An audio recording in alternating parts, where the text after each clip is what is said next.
Hello, I'm your host, Peter Komendowski, and welcome to Surviving Bad, where we explore stories of survival, hope, and inspiration. Today we talk about PTSD, alcohol, and cannabis use. The elephant in the room is cannabis, and the wide range of products and promises that can make self-medication for PTSD a slippery, if not dangerous slope. We take a look at the latest evidence-based research with Dr. Michelle Bedard-Gilligan, Associate Professor of Psychiatry, clinical psychologist, co-director of the Trauma Recovery Resilience and Innovations Program, and associate director of the University of Washington Center for Anxiety and Traumatic Stress. That's a mouthful. Michelle, welcome to the show. Tell us a little bit about yourself and why we're here today. Thank you, Peter. It's great to be here. Thank you for having me in.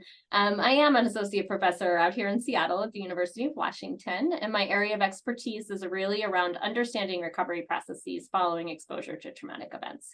So I have a particular interest in how we can enhance recovery and enhance access to treatment for individuals suffering from substance use and mental health problems following trauma exposure.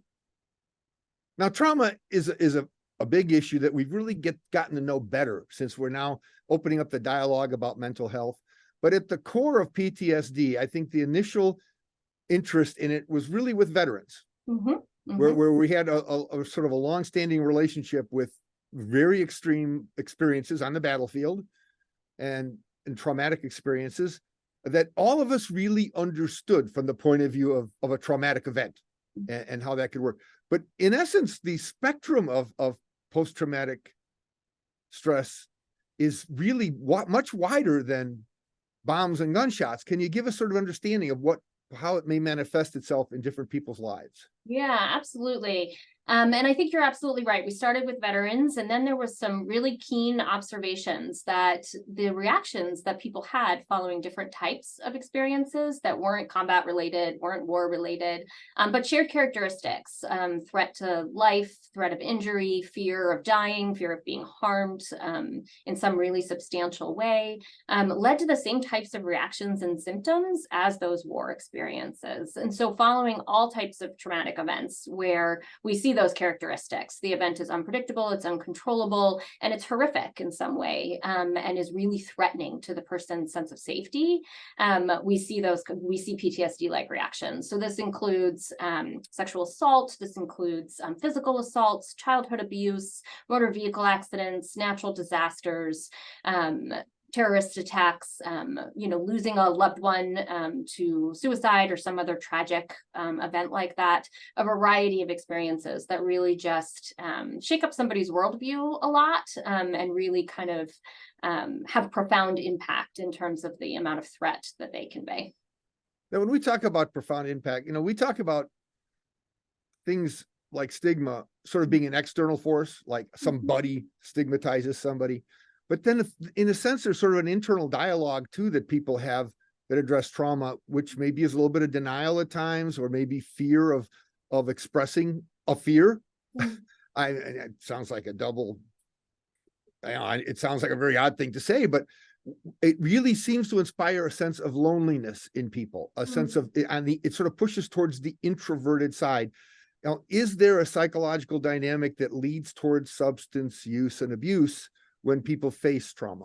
Yeah, that's a great question. And I'm going to take a step back while I answer it, which is to say that, following trauma exposure, humans are actually incredibly resilient. So a large proportion of people who experience traumatic events, which is most of us actually, like most of us are exposed to something traumatic throughout the course of our lives. And most of us actually do find a path forward. We find a path forward to thrive, to survive, and to thrive. And we're resilient in some way. We're able to draw in coping reserves that we have or supports around us, and we move forward without developing significant psychopathology, mental health concerns, or substance use. But for a substantial minority of individuals, they'll go on to suffer, sometimes for years after. And I think your point about isolation and stigma is a really good one, because one of the things that we know is predictive of who goes on to suffer is the amount of support that somebody gets after. So we know, for example, that receiving negative social reactions or negative reactions to disclosure of traumatic events is a big risk factor for going on to suffer and to develop longer term mental health problems or substance use. And positive social support, positive messaging, positive reactions from those around you is somewhat protective. And so certainly that sort of isolation, loneliness feeling that you're talking about, I think is a big one in terms of what somebody's trajectory is going to look like after being exposed to traumatic events. And that could look like, mental health problems, anxiety, post-traumatic stress disorder, as you've already mentioned. And then sometimes what we see are the substance use problems that can develop. So it's hard to live with anxiety. It's hard to have symptoms of PTSD. And with that suffering can come efforts to try to control the symptoms or to medicate the symptoms in some way. And for some people, substance use is maybe where they go with that. Is trauma a trigger for substance use? So rates of substance use are elevated following trauma exposure. Yeah. So trauma exposure is one thing that will put people at risk for developing a unhelpful coping strategy like substance use. That's great news. We're going to take a short break, and when we come back, we'll continue our conversation with Michelle. Stay tuned. You don't want to miss this.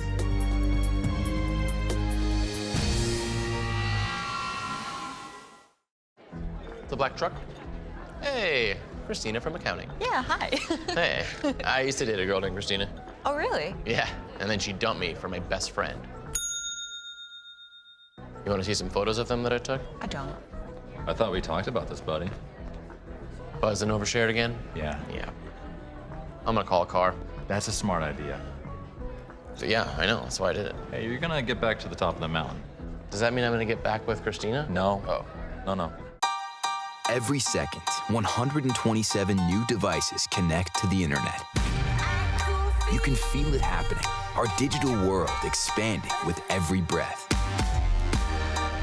We're entering a whole new era of connectivity, and MediaCom will be ready to power it with one of the nation's first 10G platforms. We'll be bringing you more speed, more capacity, more security, and the power to do more than you ever dreamed possible.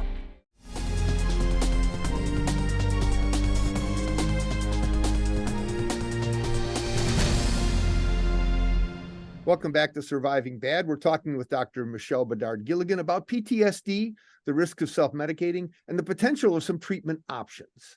There's a good and a bad to cannabis, which is something you made clear to me when we talked before the show. And because we tend to hear so much all bad from one side and all good from the other. What's your research showing us about how the whole cannabis world is related to people suffering from PTSD? Yeah. So cannabis is, as you mentioned at the start, one of the elephant in the room in some ways, right? Like it's something that gets connected to post-traumatic stress disorder and PTSD a lot. In terms of it's often listed as a condition for which cannabis is available in states where it's medically or recreationally legal. And there's a link there, right, where people see it as something that's potentially helpful for trauma reactions. And I think a lot of patients may experience it that way. And I hear a lot of people talk with me about having tried numerous medications or having tried different approaches and feeling like cannabis gives them more relief than some of those other things with less side effects, less costs. And I think for some people, it may be sort of a symptom management strategy that may feel helpful in some way and may actually even be helpful in some way. I think where we can sometimes get ourselves into trouble is forgetting that cannabis does come with some risks, just like other substances like alcohol that we were talking about a minute ago. There's a risk for dependence. There's a risk for over or misuse, which some people are going to be more susceptible to than others. And if they are susceptible to that, then we can see an escalating cycle of use where people use more and more to try to manage symptoms or distress. And it starts to create more and more problems or downsides in their life, come with more and more impairments. We also have to be careful in that, I'm a researcher and a clinician. So I do a lot of research and I do provide a lot of care for patients. But what I do really, I try to stick within the bounds of what the evidence tells us. So just like treating any condition, when we're treating mental health conditions, we want to do things that are evidence-based, where we have research data, we have reason to think that the things we're doing are likely to be helpful for the person in front of us. And with cannabis, I just don't know that we're there yet. So we have some open trials, some small clinical trials that have been done that have shown that cannabis may be helpful in managing some symptoms of PTSD for some people. But they're real small, and they're not what we would call gold standard controlled trials. In addition, what we usually see in the trials that have been designed to look at this question is that when you take the cannabis away, the symptoms come back. And so while they're managing the symptoms, they're not actually treating some of the underlying cause. So far, we only have one randomized controlled trial that has actually looked at cannabis versus placebo for the treatment of PTSD. And unfortunately, that study didn't show a superior effect of cannabis. So cannabis didn't treat PTSD symptoms in a clinically meaningful way in a clinically meaningful and superior way compared to placebo. And so when we think about evidence-based treatments for PTSD, cannabis is emerging at best, and probably doesn't have the evidence base that we might hope for in terms of controlling symptoms and treating symptoms. Now, anecdotally, there's something that I've come across in my travels throughout the state and this show, in that, especially with the veteran population, that has been a pretty strong proponent of cannabis to help them sleep and things like that. And many of them say it's better for me than alcohol, which they used to self-medicate with. But one of the things that surprised me was the number of people that said they're disappointed about legalization because they can't get the stuff they want, because they like low dose THC. You know, they like that sort of 10% or less because they felt comfortable with it, and they don't feel as comfortable. They feel that it's more precipitous to take a high dosage of THC, and they're dealing with PTSD, and they are besides self-medicating, also realizing that they feel threatened by too much of a good thing, so to speak. Are we seeing a correlation between the potency and the risks for self-medicating for things like PTSD? Yeah, absolutely. I mean, I think what they're noticing is absolutely, I think, tracks with the data we have, where cannabis has become more potent as it's become more common in the US and more commonly sold and more commonly accepted, with high THC compounds coming out that really didn't exist before, or weren't kind of the mainstream way that people were using it before. And CBD is the part of, the component of cannabis, so that has sort of the more anxiety reducing effects. And so it's not surprising that people who are looking to cope with PTSD symptoms, which is often anxious arousal type symptoms, would be drawn to that particular type of strain. And I think it's really, I think there are very nuanced questions that we still haven't answered around, is there a certain type of cannabis that works better? Are there certain concentrations, certain doses? These are things we just don't know. And so when people are using it to manage symptoms, they're sort of going off their own experience with not a lot of science necessarily to back them up in terms of what's going to be most helpful. Well, my mind is full of all these insights that you have. We're going to take a short break, and when we come back, we'll continue our conversation with Dr. Michelle Bedard-Gilligan. See you all after the break.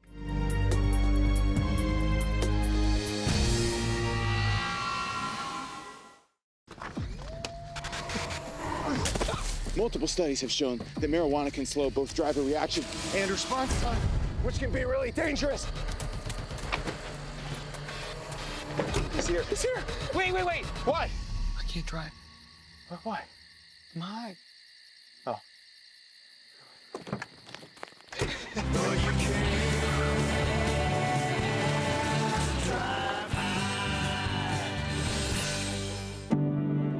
Today, more than ever, you need fast, reliable internet. At MediaCom, we want you to know you can count on us. Our fiber-powered 100% gigabit technology network was built for the future. We have enormous capacity and power and 99.99% network reliability.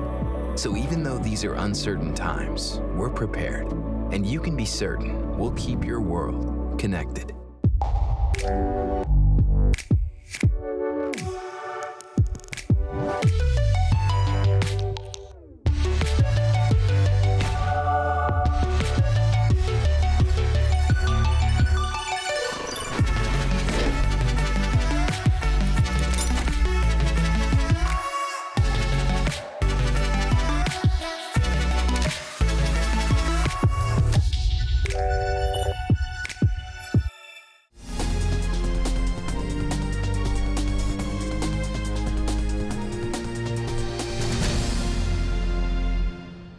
Welcome back to Surviving Bad. I'm your host, Peter Komendowski, and we're talking about marijuana, mental health, and treatment for PTSD. Michelle, why is marijuana considered a treatment for PTSD? What are some of the applications and what do you see as the ramifications for the future? Yeah. I mean, I think a lot of people think of it as self-medication. So ways that we can manage symptoms, kind of mask some of the anxiety symptoms or help us to tolerate some of the anxiety symptoms, which is certainly the way I think some people use cannabis in response to PTSD symptoms. That being said, there is actually some really interesting research that actually started in the animal models and in the animal world of lab-based studies that looks at how cannabis could have an effect on some of the processes that we think underlie PTSD symptom development and maintenance. During the break, we were chatting a little bit about this idea of extinction learning. So extinction learning is something that we often think of as crucial to recovery following traumatic events.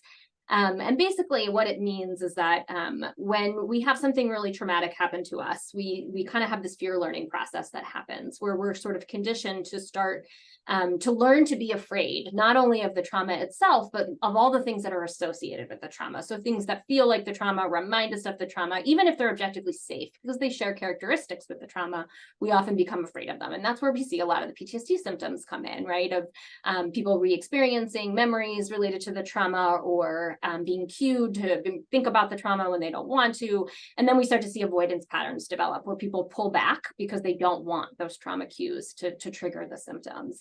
And we think that fear extinction is that process where we kind of expose ourselves to the things that are objectively safe to relearn sort of what is objectively safe and what isn't. So it's where we can sort of override this fear response or sort of learn new corrective associations so that fear response doesn't get triggered so easily. And we think about extinction learning as a process by where we start to feel less afraid and we start to work through the PTSD symptoms. And there's actually some animal data that suggests, and a little bit of people data, a little bit of human data that suggests that cannabis may actually facilitate that process. So if somebody has cannabis in their system when they're doing extinction learning processes, that they actually extinguish fear better. And again, it's a very limited amount of data in humans. And what we don't know is, and these are in very controlled settings, these are in experimental type settings, right? But what we don't know is how that translates practically to the world. So for a lot of people who are using cannabis to manage anxiety, they may not be using it in a way where it actually facilitates them going out and doing things and not avoiding, but instead they actually may be using it to sort of tamp down emotions, to not feel those emotions, to sort of isolate, to that kind of thing.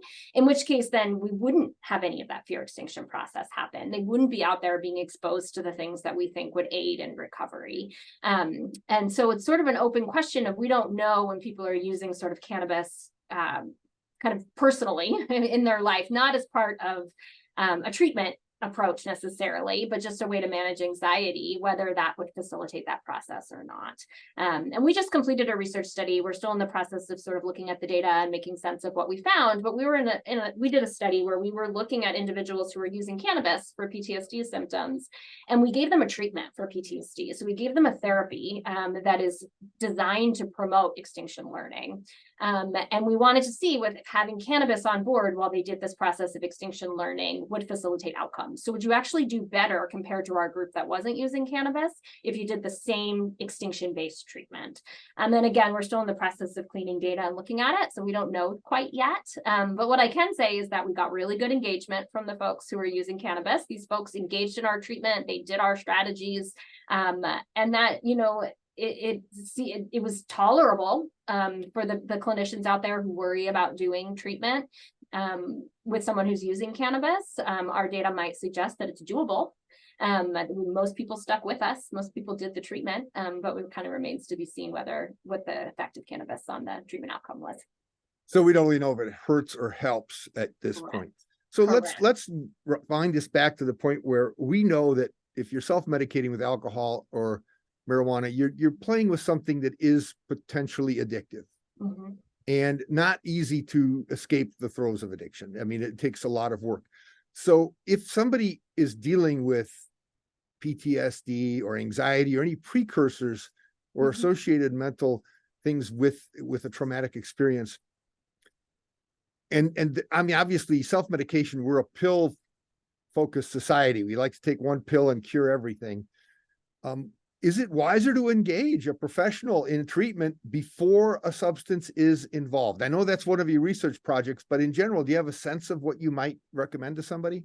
Yeah, I mean, I think once somebody has gotten into the self-medication cycle of using substances for PTSD, like you said, it's hard to get out of that, right? It then often requires different strategies and skills to be able to learn new coping strategies that aren't substance use. And that's really what we're talking about when we're talking about self-medication. I mean, people use alcohol and cannabis for all kinds of reasons, and many people may use it in a kind of healthy, adaptive way. They might use it socially, or they use it to enhance certain enjoyable experiences, right? But what we're talking about with self-medication is that coping style use, where the substance is what the go-to coping strategy for someone, and that makes it really different, right? And that's actually the coping motives, or the use of a substance to cope, is actually one of the predictors of having problems with that substance later on.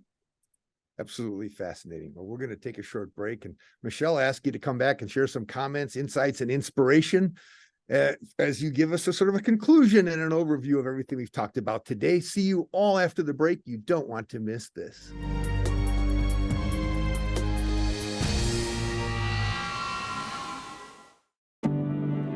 Today, more than ever, you need fast, reliable internet. At MediaCom, we want you to know you can count on us. Our fiber-powered 100% gigabit technology network was built for the future. We have enormous capacity and power, and 99.99% network reliability. So even though these are uncertain times, we're prepared, and you can be certain we'll keep your world connected.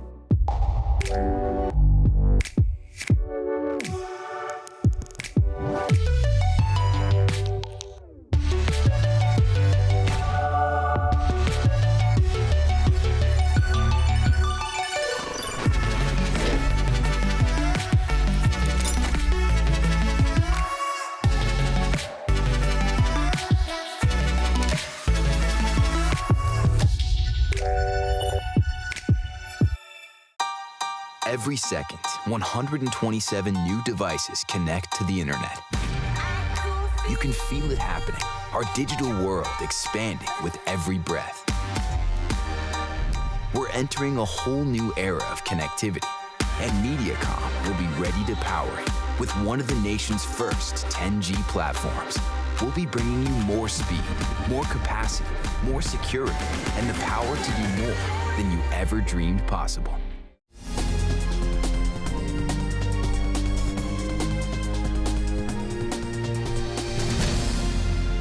Welcome back. Today on Surviving Bad, we've talked about PTSD, alcohol, and cannabis use. Let's see what insights and inspiration our guest, Dr. Michelle Bedard-Gilligan, has to share with us. Michelle, we've really talked about a lot, and some stuff was a little deep, but this is a chance for you to wrap things up for us and give us an understanding of sort of where your research has taken the science of PTSD and cannabis.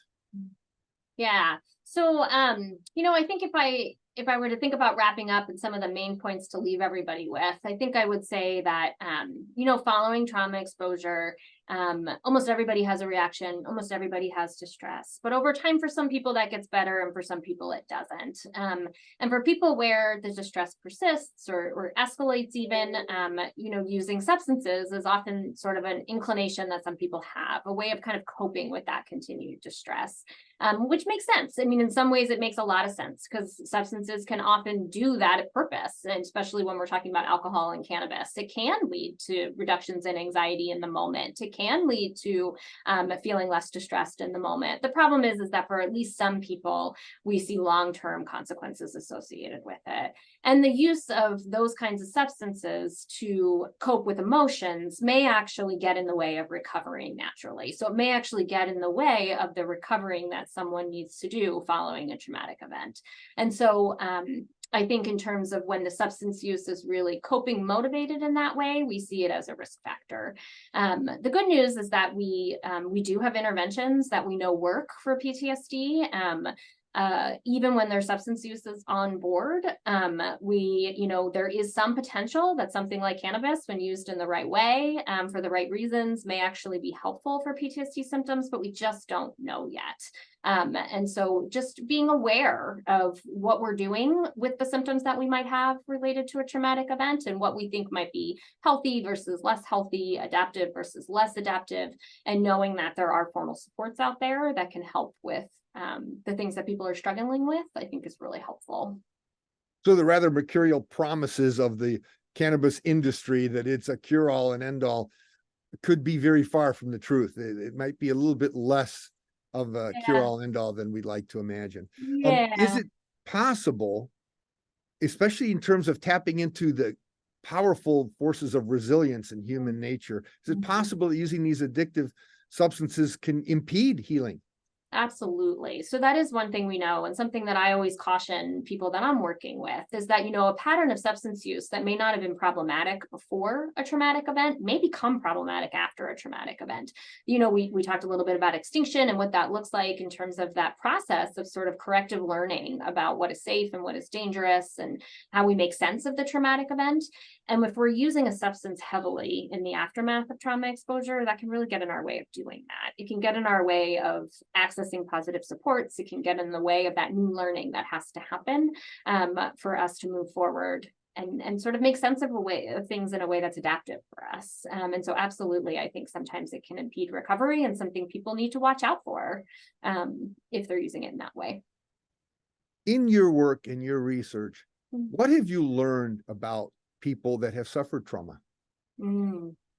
I think, well, what would I say there? I think I've learned a lot. I learned from every single patient that I work with who's had trauma exposure. And I think one of the things I've learned is the unbelievable strength that people have, and that, the strength it takes to come into treatment following trauma exposure if you're having symptoms related to it and distress related to it, the amount of strength it takes to overcome the stigma, like we started the conversation talking about, to reach out for help if we're having problems, and the incredible strength it takes to be able to move forward following some of the most horrific experiences, but also that many people do it, and many people do it, even without professional help. And it's pretty remarkable, actually. Thank you so very much for joining us today and exposing sort of the remarkable side of people and how cannabis can relate to dealing with PTSD. And thank you all for watching today. Check out our website, ahealthyiowa.org, and keep your eye on MediaCom MC22 for our next episode of Surviving Bad, where we explore stories of survival, hope, and inspiration. On MediaCom MC22, your local programming leader.